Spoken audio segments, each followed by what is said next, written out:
Hi, and welcome to the Auburn Corridor Update. The end of 2019 brought the official reopening of Auburn Road after the completion of stages 1 and 2 of the Auburn Corridor project. So far, the transformation has been incredible, sometimes literally. Take a look at these before and after photos. Here's the corner of Auburn and Harrison from before. Now keep an eye on the Vicious Ink and the Crystal Cauldron buildings in the background. And here's how it looks now.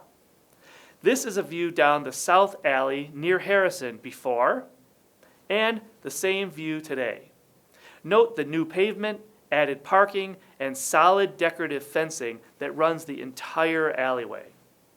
This is one of the 3 homes that were either sold or donated to the city to make way for one of the city's first ever free municipal parking lots. This is one on the north alleyway behind Linens and Beyond.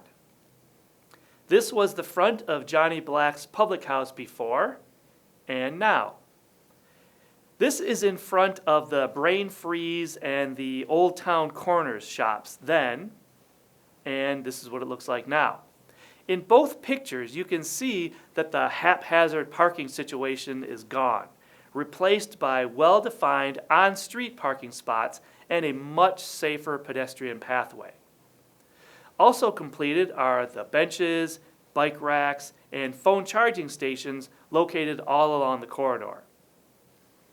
The roadside rain gardens are in, all the plants are there, but these green fences, those are only temporary. Part of stage 3 will be installing the permanent decorative fencing. The biggest parts of stage 3 will be what are called gateway signs where you enter the corridor. Art elements like this one in the median and in the roundabouts, and the much anticipated splash pad going in where Emmons used to cross Auburn. That's between this building at Cuthbertson, where the original Pizza One and Grooming by Peggy is located, and the Metro by T-Mobile building just to the east.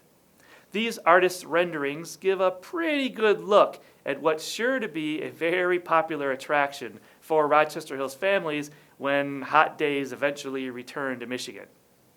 Now that the roads and alleyways and parking lots are completely done, it's the perfect time to reacquaint yourself with the cool local businesses in this part of town.